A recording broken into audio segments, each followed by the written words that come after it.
Kansas City area businesses Parson visited in town today. First alert weather, colder weather is coming. Yeah, here's Chief Meteorologist Brian Busby. But not tomorrow. Ahead of the storm system, that's when we're going to see the changes. And right now, with clear skies, our temperatures will drop off. We just have a few patches of clouds, but it's not an overcast by any means. And with the flow of the wind that will shift, that's why I think we're going to warm up heading in on Wednesday. But on Thursday, here's the next storm system that arrives, and behind it, that's when the winds will turn just as strong from the colder weather direction again and drop temperatures off. And in between, there's that chance of rain.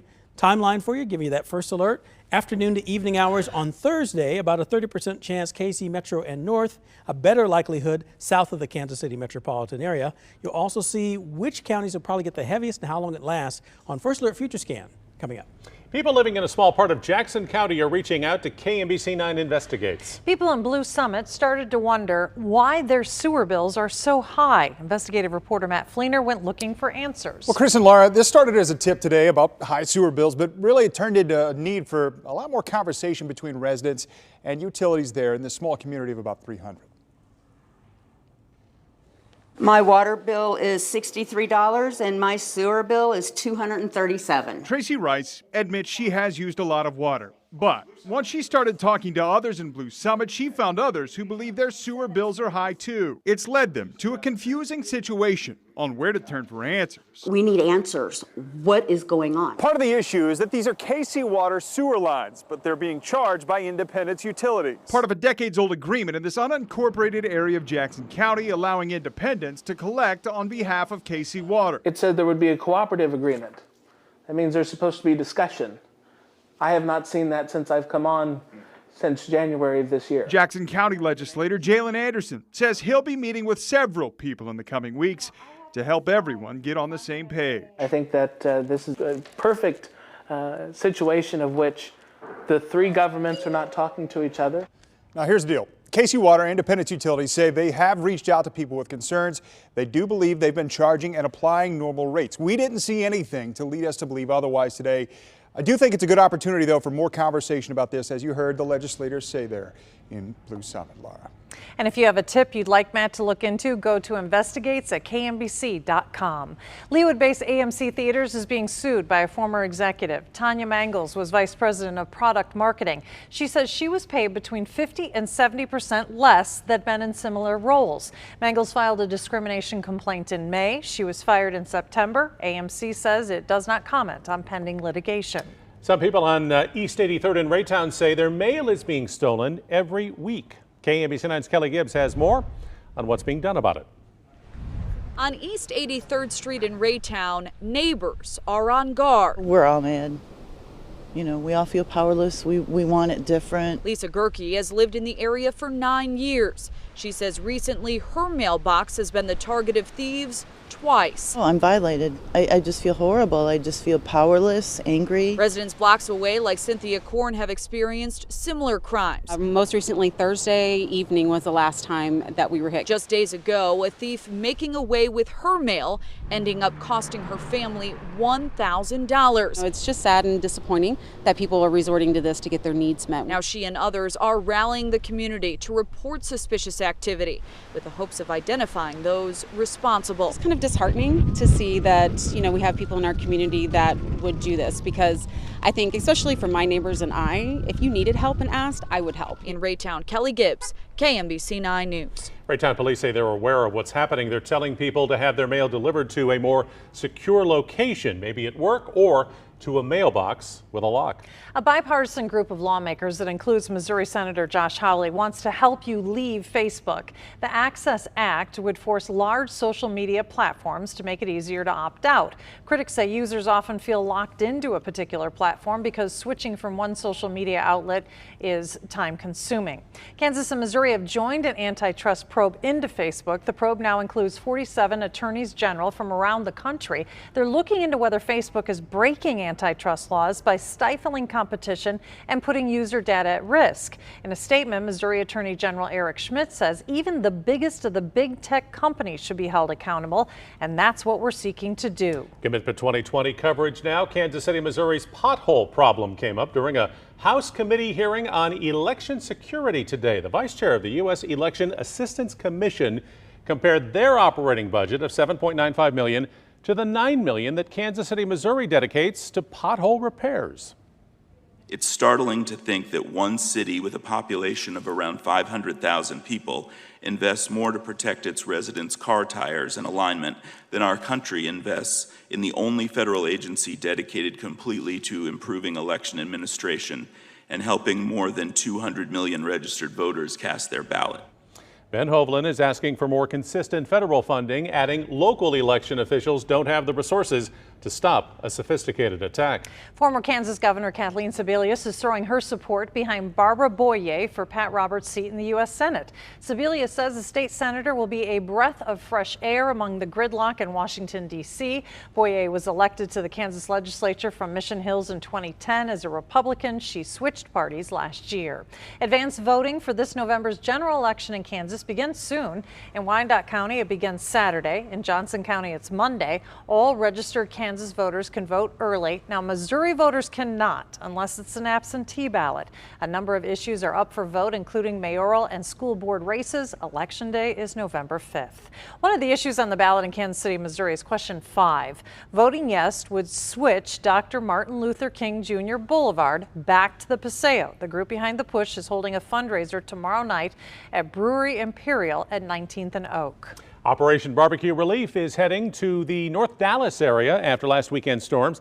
They provide hot meals to those in need after a disaster. They're looking for local volunteers to help with cooking and serving over the next several days. I have more information on how to help on my KMBC Facebook page. That was a strong storm system for sure. We have the effects of it mainly because it's so gusty all throughout the Plain States. Cooler air to start your Wednesday off, and things will start to heat up. However, by Thursday, they're going to come crashing down, so get used to this milder stuff. It's not going to last much longer. 58 in Overland Park, 56 in Independence. How long it lasts? Coming up. Going back in time with technology. You can look across the ages and determine health and disease of people. What St. Luke's is learning about one of Egypt's most famous queens. Out of the classroom and out of sync. In our district, it's a big issue. The pilot program using CARE to make sure young people show up to school. This will be the site of the new Wonderscope Children's Museum in Kansas City. It will be 3 times as large as the current facility, and we're going to show you what it will look like inside coming up.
KNBC 9 News.